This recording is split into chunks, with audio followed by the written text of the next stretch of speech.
Aujourd'hui, dans quelques minutes d'encouragement, nous allons parler en fait des ruses de l'ennemi et comment résister à l'adversaire.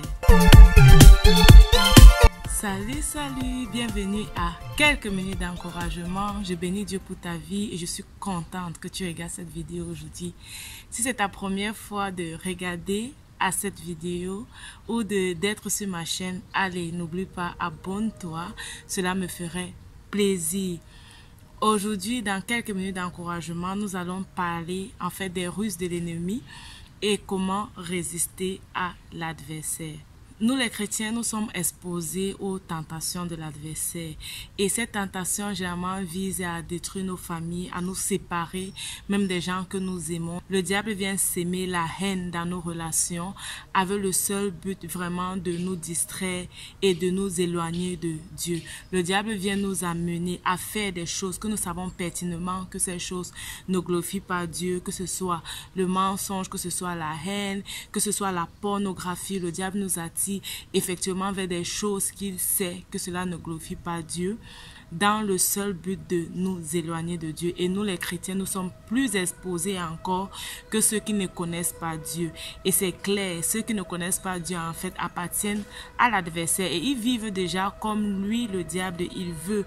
Et nous qui craignons Dieu et qui appartenons à Dieu, nous nous efforçons par la grâce de Dieu à mener cette vie qui glorifie Dieu, amener cette vie que Dieu a prévue pour nous afin que nous puissions le retrouver dans le royaume des cieux. Une fois, lorsque je me penchais sur ce sujet et je réfléchissais et je me demandais en fait pourquoi est-ce que le diable nous tente? En fait, oui, le diable a déjà été déchu. Il connaît que sa place est dans les ténèbres et il ne voudrait pas y aller seul. Son plan, c'est de nous attirer, nous les chrétiens, avec lui dans les ténèbres, afin que nous puissions être également condamnés comme lui.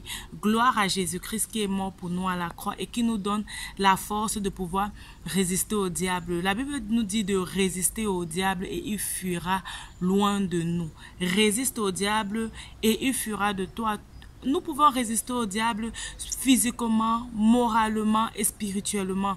Dieu nous donne la possibilité de résister à lui. Déjà, par la prière. Spirituellement, tu peux prendre vraiment le temps de prier pour ça. Je ne sais pas dans quelle ruse est-ce que tu vis en ce moment. Je ne sais pas par quoi est-ce que l'ennemi t'attaque et par quoi est-ce que tu passes en ce moment.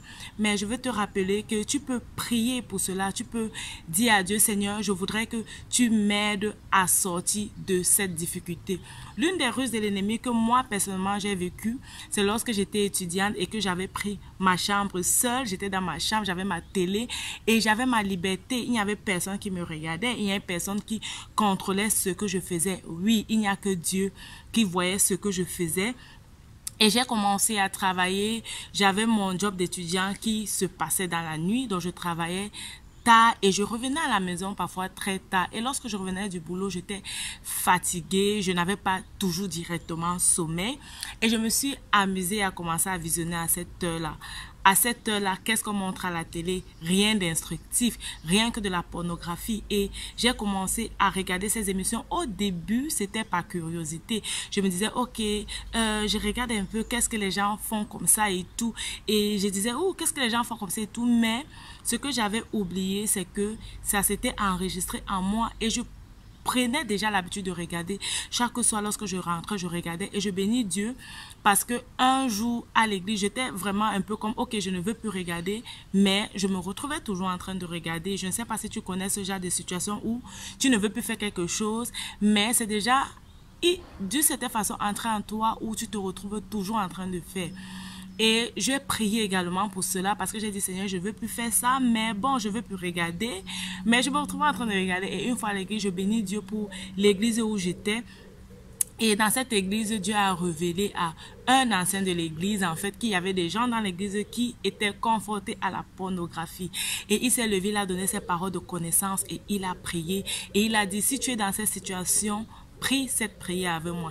Et je me rappelle, je savais qu'il s'adressait à moi, je savais que ces paroles étaient pour moi. Et j'ai prié avec lui et par la grâce de Dieu, depuis ce jour, j'ai été libérée complètement. Et en fait, c'était un plan de l'ennemi et c'est comme ça que l'ennemi passe, soit par des amis qui vont t'amener à faire des choses qui ne glorifient pas Dieu, peut-être à te livrer à la pornographie ou alors à te livrer au sexe en tant que jeune pour te dire goûte seulement, ce n'est pas grave et tout.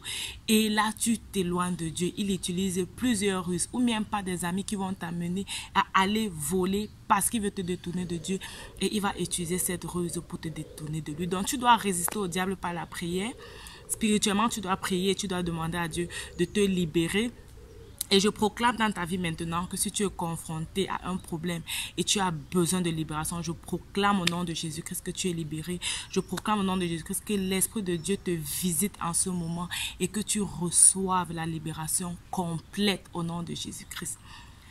Une autre façon dont tu peux résister au diable, c'est physiquement. Tu dois résister au diable physiquement, éliminer physiquement tout ce qui peut t'empêcher de craindre Dieu, tout ce qui peut t'empêcher de rester dans le plan de Dieu pour ta vie. Qu'est-ce que la Bible dit? Si ton pied était un point d'achoppement, coupe-le. Donc, si tu sais que c'est ton pied qui te dérange, si tu sais que ce sont tes yeux qui te dérangent, si tu sais que c'est ta main, tes yeux qui ne peuvent pas voir la chose de quelqu'un et ta main qui ne peut pas s'empêcher de prendre la chose de quelqu'un, allez, brise cela. La Bible dit clairement de couper sa main. Donc, je vais te dire, tu dois te discipliner. Tu dois te discipliner vraiment physiquement et tu dois pouvoir dire non et tu dois pouvoir résister. Et si ce sont même des films, comme je disais, essaye de ne plus voir les films tout seul, voir les films avec les gens, peut-être, et évite même de regarder les films où il y a les scènes qui ne glorifient pas Dieu, parce que ça va te ramener dans ce cercle vicieux. Donc, vraiment, que Dieu t'aide à résister, que Dieu t'aide à résister, mets de côté tout ce qui t'empêche, littéralement, tout ce qui t'empêche d'être dans le plan de Dieu et de vivre cette vie de qualité que Dieu a prévue pour toi. Si ce sont les amis, allez, tu n'es pas obligé de marcher avec eux. Arrête ce genre d'amitié, évite ce genre d'amis en fait qui t'amène à qui t'amène en fait à te détourner du plan de Dieu pour ta vie. Allez, rappelle-toi, ta vie c'est un don de Dieu et la façon dont tu la vis, c'est un don que tu fais à Dieu. Vis ta vie de façon à ce que l'ennemi n'aura point de raison de t'accuser. Résiste à l'ennemi et tu verras la gloire de Dieu dans ta vie. Que Dieu te bénisse. N'oublie pas de t'abonner et à la prochaine. Bye bye.